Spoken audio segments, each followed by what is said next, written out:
Welcome back to another episode of The Favorite Teacher. I'm super excited. We have a community member and friend here today, Alex, and he is going to share about how he is a favorite teacher for his audience. So, Alex, to get us started, do you want to do a quick introduction? Sure. My name is Alex Dopazo. I'm from Miami, Florida. I'm a partner in an independent insurance agency here. I've been doing content now for about 7 years. YouTube is my favorite place to be able to find customers. But I'm learning more and more about LinkedIn and the power of that through the community. So I'm excited to be here to hopefully impart some of the hard work I've had to do to learn things. And so you won't have to hit your head against the wall like I do. And you can tell that Alex is a serious YouTube content creator just based by his fancy background behind him. It's much fancier than my, random pictures and stuff. He's got colors, got exciting wall graphics. And we'll talk about that in a second, obviously. So you mentioned, obviously, you're an insurance agent. So who are your students in your content strategy? Who are you trying to reach with the content you're creating?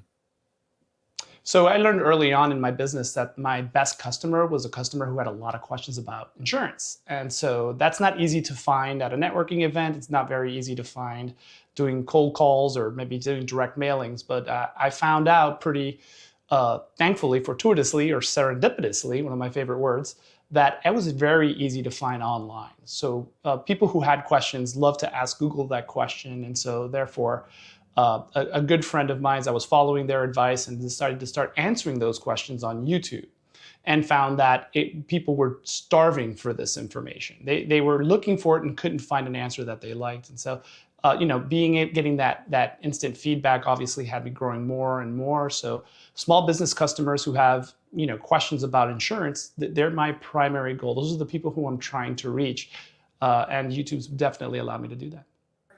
Awesome. And even beyond your insurance side of things, you also have other, small business coffee break, these things that are kind of geared towards those small business owners and entrepreneurs, which I think is awesome. It's not just going after one channel, which maybe we can talk about that in a second too, but one type of content. It's just serving these people in any way you can, which obviously helps attract them into your orbit. Which I guess we can jump right into that right now. What are the different ways that you do teach? You obviously mentioned YouTube, but what is your general content strategy, and how are you finding ways to effectively teach people and answer those questions that they might have about insurance? I mean, we have to capture their attention first, right? Like people don't immediately just want to watch you talk or listen to you talk about general liability for 15 minutes or so. They generally first want to understand whether or not they should be listening to you at all. So as we were developing a strategy and I was building out this content about and around the insurance industry, I realized that I needed to provide something a little bit deeper, and that's where the small business coffee break comes in. I get asked a lot of questions. My agency gets asked a lot of questions that we really have no business answering, questions that should be answered by an attorney or should be answered by a CPA. So I had the idea of being able to interview these folks, maybe asking them a series of questions that we get asked, getting their answers to those things, and then basically parsing those interviews out over a long period of time to be like 5 to 7 minute interviews about a particular topic that matters to small business owners. And so we added that into the mix. So now we had the value piece, right? I'm just giving away information to small business owners because I want successful businesses to be attracted to my business. So those customers who are looking for this kind of overall information for their business are also great opportunities for me. And then in addition to that, I started adding in a little bit more of our personality, right? So now we're providing the educational, strictly insurance. We're providing educational around small business. We decided to also start having a little bit of fun with it. And this is way, to do more with my kind of quirky personality. And so I started doing videos, around Halloween, for instance, where I was a Ghostbuster and started a fire. Another where I was Shaggy, and we had a mystery around cyber liability. We have an interesting one coming out this year before the 31st.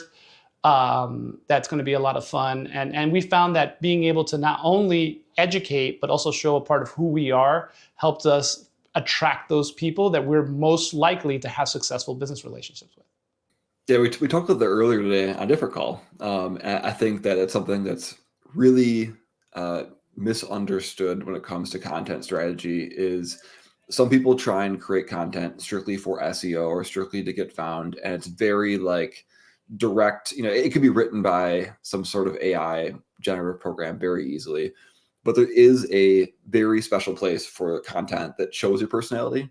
And as you said, attracts the right kind of people back to you. Because if people are going to vibe with you and they're going to like the way come across into the world, they're probably the right customers for you anyways, which probably means they're more likely to actually close and work with you, and you're probably going to have a better working relationship with them going forward.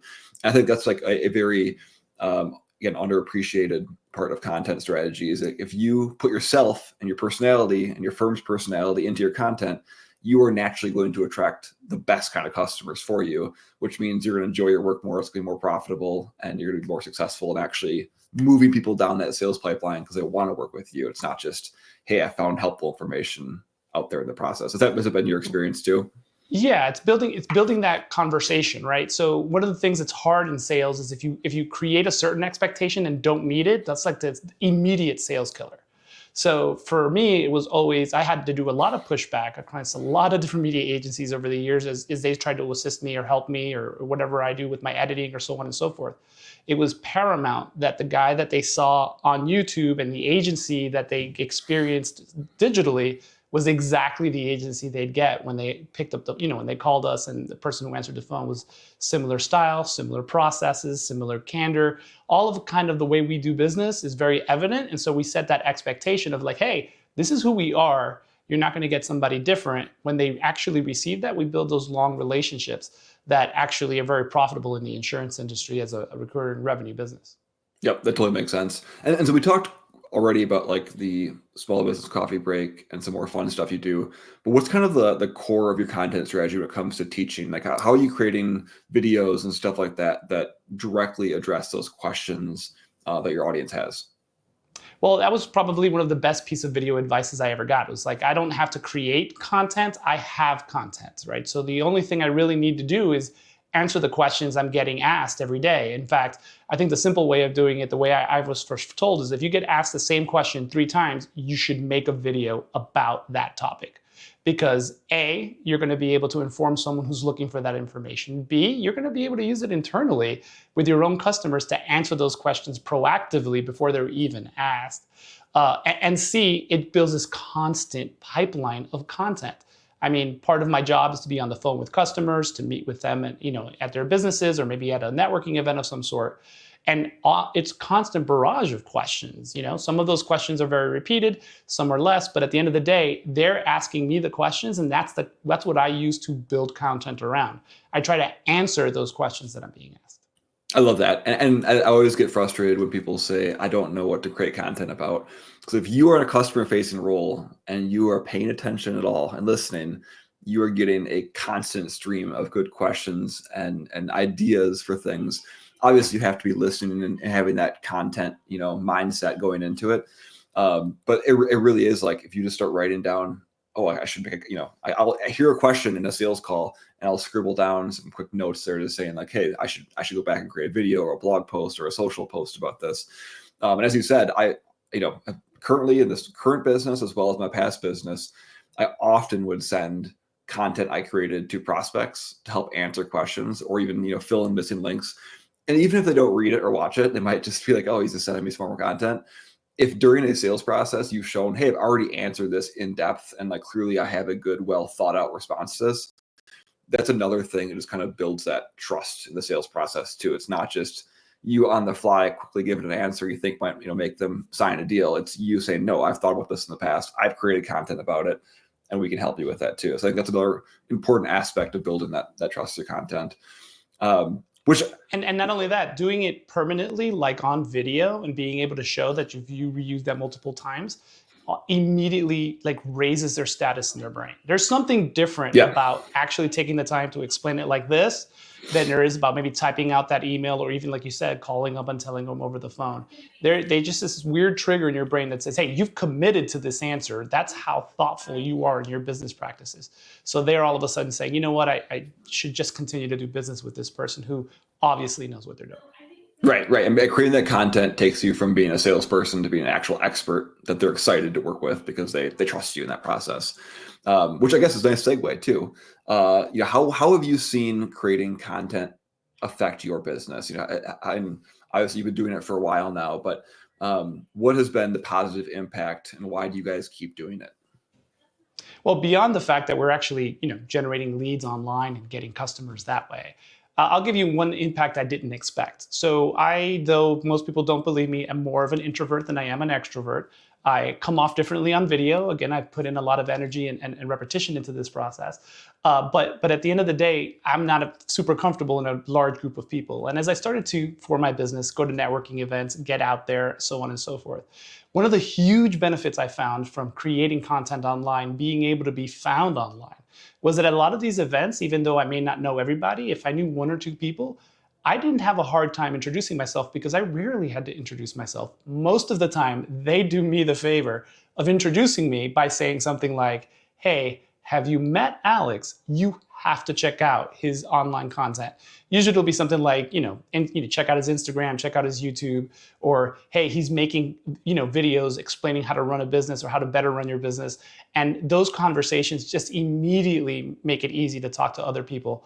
I'm not talking about the dreaded I word, and that's the insurance. That's if you ever want to get someone to run away from you at a networking event, just simply say, hey, I'm an insurance agent. They tend to run the other way. But that conversation starts as, hey, we're two business owners trying to do this together. And that's the trust I build. And then he obviously over time that becomes the, hey, what I do is I help people understand insurance better, and I help you make better buying decisions when it comes to insurance. And all of a sudden that conversation isn't this adversarial one of me trying to push a product on them. It's more along the lines of them coming to me for that kind of information. And they may never have seen one single piece of content. It was just those who saw it, made that introduction because they were, they felt there was value there.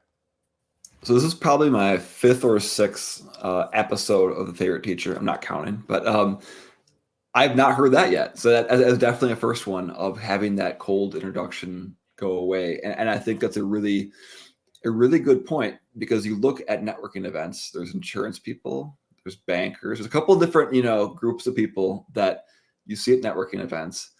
And they're almost commoditized in a way, right? Because it's like, hey, they're just another salesperson or another person trying to sell me these financial services. But I love that point that it enables you to kind of build up that initial, hey, I think I already know you, or a quick introduction side of things. And I've definitely seen it. Emma's seen it too in her practice, where it's, you go in a room and people are excited to like talk to you about what you're doing, and they see you more as like friend's the wrong word, but someone who's not just there to do your business and do your sales. It's like, hey, you should know this person. They create cool content. I think that's an interesting one brought up. Because again, usually it's more about leads and closes and that kind of stuff. And I think that's a really good one, especially for people who are not comfortable with networking events. This is a good way to kind of make it easier to slide into conversations and feel like people can trust you too. Well, one of the things I've always appreciated about this process is I literally I'm not reinventing the wheel. All I'm doing is taking some of those things that I generally would do in person and doing them virtually. Yeah. And having done them virtually actually makes it easier for me to do them in person. And so it's interesting as you go through the journey, all of the kind of benefits that you end up receiving that you had no idea. I'm in Miami, right? There's about 2.5 million people in Miami-Dade County. And you know how many insurance agencies there are here? I mean, just in my county alone, there are thousands of them. How do I make, myself different than the other guy or other gal?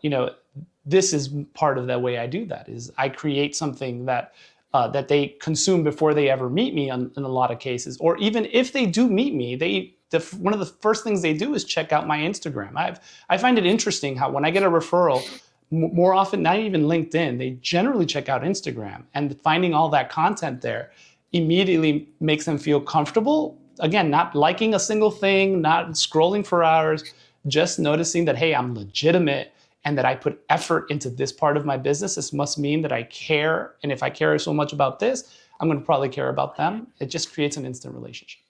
Yeah, 100%. So if you're in the B2B space and you're thinking, I don't need to create content, or I shouldn't, or people aren't going to watch it, I think what you just said is very important, that people do check it out. It does make an impact, and it will help you in your process, which is a good segue too. If you are starting fresh, if you know someone who's wanting to start their content creation journey and they want to create good educational content and be that favorite teacher for their audience, what would be a tip that you would give for someone trying to get started? Well, I mean, the best tip I can give you is to just get started. Now, you've heard that a lot, right? Like that is probably the most common thing you hear when you even like look up, hey, how do I get started with video? The first thing they tell you is use what you have and just get started. And I cannot tell you enough how true that is. And you're going to have some stigma. We were just, on a call today, and they were talking about that out of 100% of what it takes to make a video, 85% of it is a mindset. So in order to get into the right mindset, I'm going to tell you one of the things I did, which was I would take my camera, my phone, before I got out of my car every day or before a meeting or whatever, and I'd put it up like this next to the rearview mirror. I'd, do it in selfie mode, and I'd literally just spend 30 to 60 seconds talking to the camera about nothing in particular, just talking. Sometimes I'd be talking to my kids, maybe something I wanted to tell them. I'm Christian, so sometimes I'd be talking to God. Sometimes I'll just be explaining something that maybe just happened to me, or kind of working through. It wasn't only cathartic, it actually got me accustomed to looking at the camera and having the conversation and actually realizing that I'm talking to another person. So yes, the camera can be a little intimidating, but if you get past the fact that there's lenses and a little, a piece of glass between you and them, you're talking to human beings who really want to hear what you have to say. They're so much so that they looked for it. They went out of their way to try to find you this information and you giving it. So, go ahead and be able to present that to them. Only takes a little bit of practice, and you get over it way quicker if you just do the reps of just talking to the camera to the point where you're really willing to just press record and then, put that first video up, and then that second video up, and then that third video up. And before you know it, I mean, I'm at about 450 videos so far, not to mention the live things I do, the speaking engagements that it's gotten me to do, and many other opportunities it's brought my way. I love it. It's a good inspirational thing there. And 450 videos is a lot. That's very impressive. Congratulations. But I mean, you had to get started, right? I'm sure your very first video was not the same as your last video, or you didn't have the fancy background behind you on video number one, I'm assuming, right? Nope, no, there was no fancy background. There was lots of lighting with the cloud coming in the middle of it. My particular difficulty usually is ums. I like to say a lot of them, and it took a really long time to work through maybe reducing that. Now it's funny. I think I've replaced it with and so there are things that you do. One of the things that I have always found is that people don't care. Right. What they really care about is connecting with you if you're providing something for them that they need. So if you're a person who says you know a lot, so what? Say you know a lot. And you may want to edit a few of them out, but at the end of the day, keep them in there because they don't want perfection. No matter what the media tries to convince of us. People aren't looking for perfection. In fact, what they're looking for is authenticity. Right. They're looking for people where they can reasonably expect what that relationship is going to be like and be able to count on that. So the more you are true to that, the more true you're going to be successful with your video content. Yeah, that really is a good point. And it's one thing I'll say is as you record yourself, you'll catch the weird vocal things you do or things that you're saying. So you can improve upon them over time, but you're absolutely right. The more authentic or like ugly content, as I've heard some people call it, actually performs better because it's more authentic and people want that human connection, which if you're selling something is really important because we talked about earlier, it'll translate into a connection, that sales process too. So if people, speaking of lighting coming through, here comes my lighting. If people want to find you online, where can they see some of your educational content? Where can they learn more about you and your insurance firm? So I've tried to make it as easy as I can. If you type in Dopazo Insurance into a URL, if you type it into LinkedIn, if you type it into Instagram, if you type it into Facebook, if you type it in anywhere, hopefully you'll immediately find me. And the agency and the work that we do here. So just dopazoinsurance.com or on YouTube or on Instagram or on LinkedIn. I'm always available. If you have any questions that I can help you with, if there's anything you think that I might be able to, help you through, just ask a question. My DMs are always open and I'm always willing to have a conversation. Awesome. So good SEO from all that content. So that's a good thing to have in place from a good result of that strategy too. And I'll drop links in the comments or in the description of the video too. So if you want to check out Alex, you can do it there as well. And Alex, thanks for joining. Appreciate it. My pleasure. Thanks for having me.